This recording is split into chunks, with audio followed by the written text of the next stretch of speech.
Yeah. My God. CEO. God bless New Orleans. Botswana. Yeah.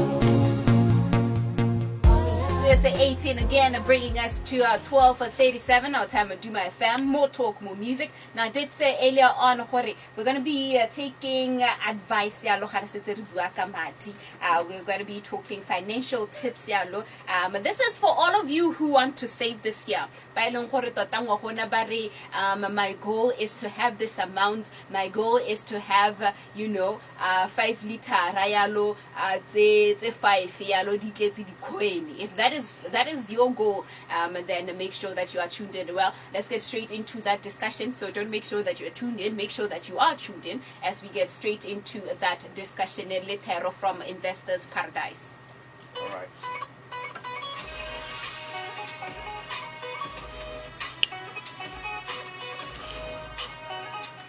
Tero joins us from Investors Paradise. Tero, good afternoon to you.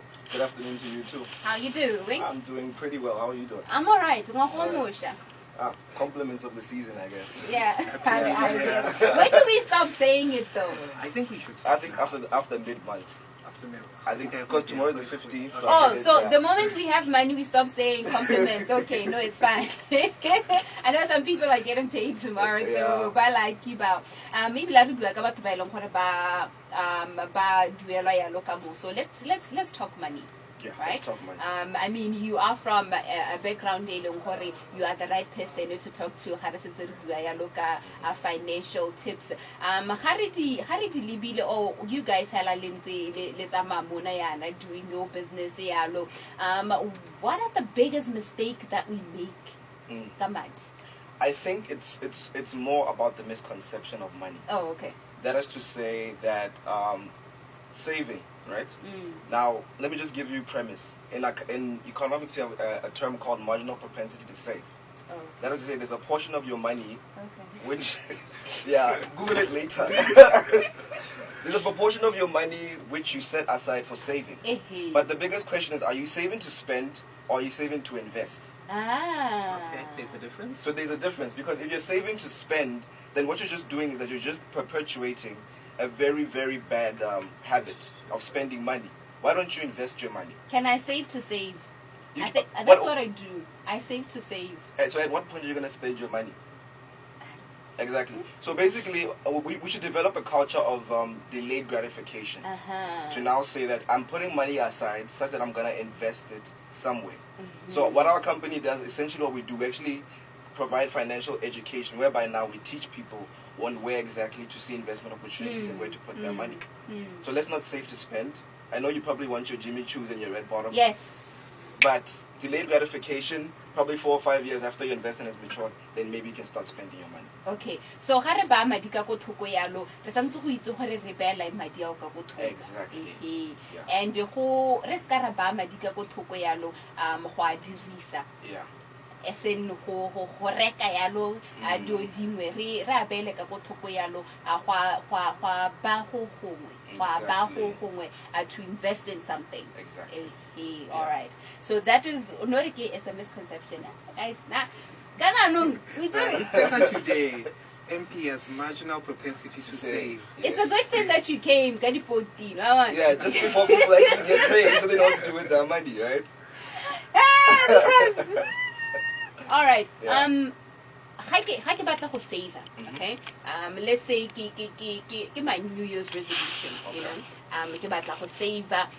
Ke save what portion or what percentage ya madiane ya my monthly income ke go na ilong gore ke ba ka go thoko. Okay, obviously, okay, so basically, as opposed to marginal propensity to save, you've got marginal propensity to consume. Oh, okay. Right? So basically, when you combine the two, you get your income, which is basically marginal, saying to say that now it's basically represented as one. Okay. Right? So it's expressed in a decimal way. So, okay, just to simplify it, That's where now budgeting comes in. Oh, okay. So budgeting is a function of your marginal propensity to consume. Oh, okay. So if you know, okay, I spend this much on my car insurance, I spend this much on my mortgage, I spend this much on my kids' school fees, then now you know exactly what you're spending on. And remember, budget is not only number specific, but it's also time specific. Oh, Especially okay. if you're getting paid every month. So say budget budget is very important. Very important. Budget there. Me ga ke dira budget ke dira yang. Well, basically, like I said, it really depends on, you look within your means, right? Because it's a propensity that is based on your income. That is to say that if you overspend, then you're going to find yourself having more months at the end of the month instead of having more money at the end of the month. Huh? I think maybe level of propensity, regarding how could we simplify the word propensity, like a trend or like inclination? Yeah, inclination, Yeah. tendency, proclivity. Yeah, it's a tendency to save. Okay. Yeah. All right. Let's try and do a budget here. All right. Obviously, first things first. Rent. Yeah. Let's say my rent is 2.5. Let me put aside 2.7, right? Okay. Because I can afford, right? Again, I'm looking at water, $100, electricity, 200, food, about 250, right? I'm sorry, I'm not calculating. I'm not doing this. Neither am I. And of course, transport. Of course. Right? Yeah. Transport, I put aside, let's say, 200, right? These are just estimate, right? And then I have entertainment. Leisure. I just don't take you to the movies, all right? It needs to be in my budget. Oh, You know? okay. Entertainment, I put aside my dear entertainment, right? And then I calculate everything, Yeah. right? Ke amogela 5,000, right? Everything comes to 4.3. Okay. That is your salary or what you're spending? Just to be More clear. budget thing. Okay. Budget there, I mean. Okay. Ke 4.3. And your salary is how Ke much? amogela 5,000. Okay. So yeah, no gonna lay 700 to. Now what happens to it? Well, I mean, basically, it depends on what on the return of investment you want to get, right? So, for example, if you have an investment plan that gives you, say, 50%, Yeah. if you're leveraging money on the let's say the stock market, right? If you want to make, say, 500 a month, it means you have to put aside 1,000. So what you put aside is a function of the return of investment you want to make. You don't just say, okay, I'm done spending, now let me save. No, you think about saving before you think about spending. Oh, okay. Yeah.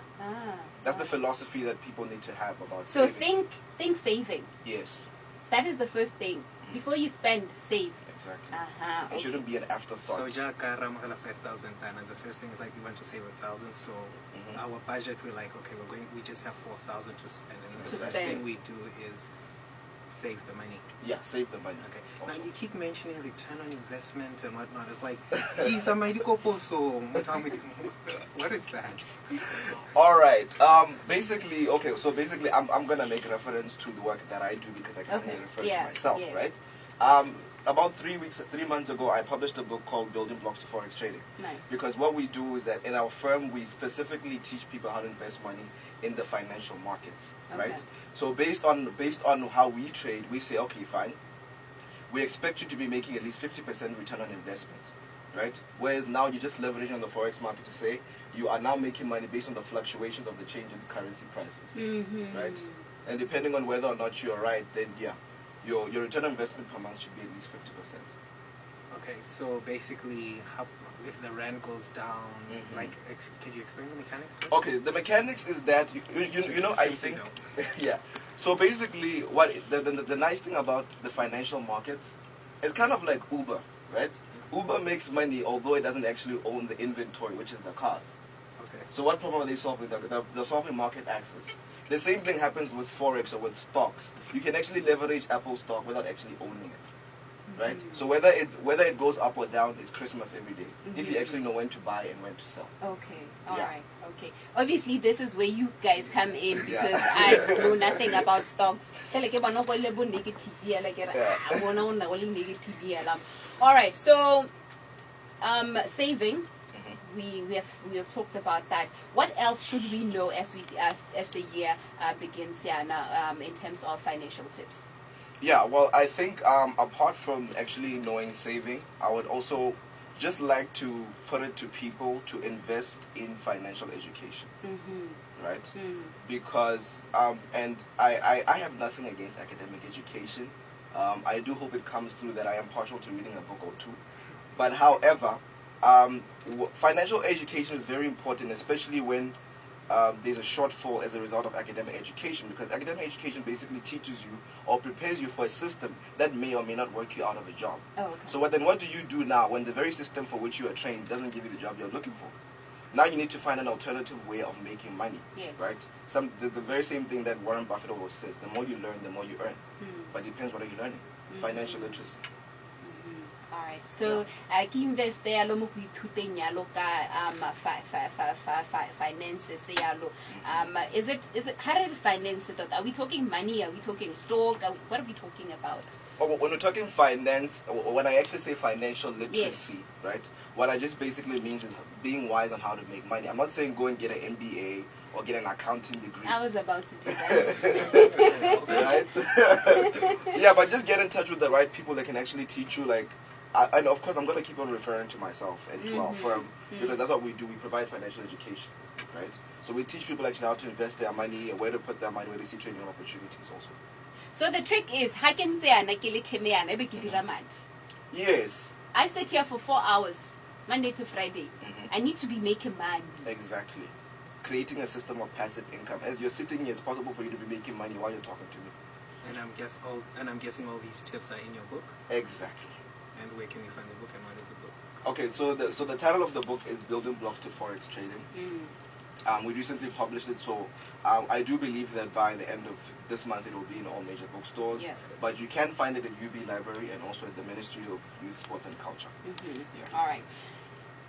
We still move on with tips yalo. The greatest lessons learned yalo when let's say you want to share with the listener.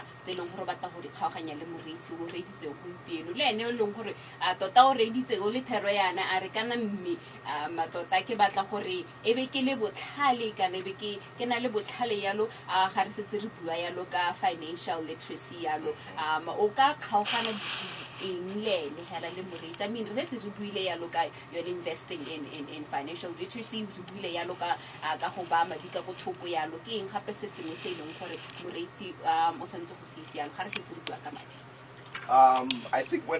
I think like I said, financial literacy is very important, and above and beyond everything, risk management. Now to say, okay, that one comes into practice in December. Yeah. It does, right? Because I mean, we end up taking money from the coffers of our savings to have a good time in December. Then we pay for it in January, right? So I just think that developing a system of financial discipline, developing a system of continuously learning and risk management. That is to say that if I were to have a risk-reward ratio, make sure that if you do invest, even if it's not the stock markets, make sure that your reward is always more than your risk. Okay. Yes. All right. Let's talk spending money. I mean, most of us right now, we're already thinking December. I mean, there's a lot of things I need to do in December, a lot of places I need to go in December. How do I make sure when I come back, I get to festive January? Exactly. Yeah, so basically that is why I keep on saying develop a philosophy of investing, right? Because let me give you an example. If you are, say maybe you've got your budget tight, and you say, I'm going to put aside 4.3, like you said, for spending. The reality is that there are unforeseen circumstances to which you may be subject that are beyond your control, right? So now if you're saving up now to invest, then you've got more money in your coffers that is set aside, such that when an emergency comes up, you can now take it from your return on investment and not from the actual savings that you put aside. This is why I have emergency budget. When I do my budget, I have something that I put aside for emergencies. If there is no emergency during that month, then it goes to savings. That's smart. And I never take it back, because now there's another emergency next month. I take my emergency. Last month they get it. No, I always have this certain amount set aside for emergencies on my budget. If there's no emergency, if there's nothing that really needs that money, it goes to savings. Yeah. All right.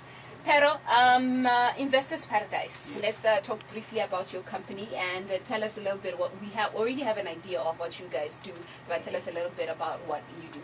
Okay, so basically our vision is basically economic transformation through financial education, right? So as I explained earlier, we are big on financial literacy because we also understand that we have a lot of qualified people that are basically working out of jobs, right? So let me just probably go off kilter a little bit. Stats show that the top 100 rich people in the world actually have a combined net worth of more than the entire GDP of Africa, right? That's the downside. The upside of it, or the saving grace of Africa, is that more than 70% of Africa is actually under 30 years old, which means that Africa is a very young continent. So basically to go back to our vision is really to transform Africa through financial education. And we know that can only happen if we start at the grassroots level. And because Africa is a fairly young continent, we do believe that there is hope. There is a ray of sunshine somewhere. There's a silver lining. All right. Yeah. For those that maybe want to sit down with you and just learn from you, or just get tips from you, or get advice from you, how do they contact Investors Paradise? All right. So basically, Investors Paradise, our email is investorsparadise.bw@gmail.com. And then also our Facebook page is Investors Paradise Pty Ltd. The interesting thing though is that we're actually now currently restructuring and we're rebranding. So soon we'll be changing the name of the company from Investors Paradise to Joseph Life Enterprises. You want to ask me why? See me after the interview, right? So also we've got our Facebook page, also Joseph Life Enterprises. And then also if you want to follow me on Instagram, I am at investor_terror_online. And also on Twitter, it's at investor_terror. And also my business page on Facebook is just Terror Antilo. Yeah. Telephone numbers? And then obviously our telephone numbers, I'm a bit edgy about that, but okay. For the sake of this interview, our contacts are 74273891, obviously with the code of +267 since we're a Botswana-based company. And then the other number is 73994104. All right. Tara, before I let you go, remind us again of those tips. All right, so basically, let me just summarize them. I call them the 5, right? So firstly is budgeting. Secondly is creating a culture of delayed gratification. Thirdly is rethinking the rationale behind saving to invest, not to spend. The fourth thing is create a system of passive income. And the fifth point is attain financial literacy. Tero, the director of Investors Paradise, thank you so much sharing with us some financial tips there. I hope that by December, I hope that by January 2020, the story will be different. Guys,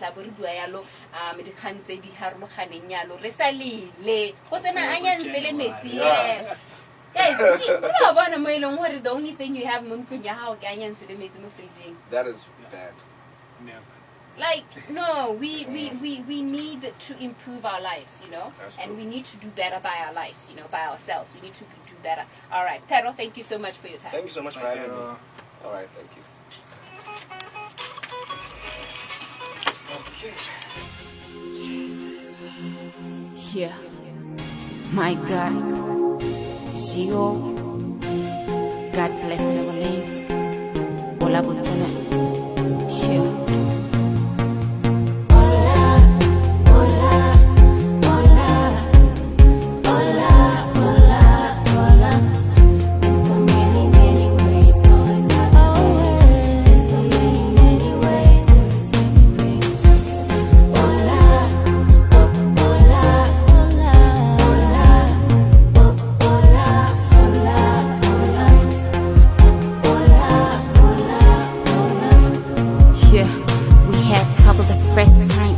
Our lanes overruled.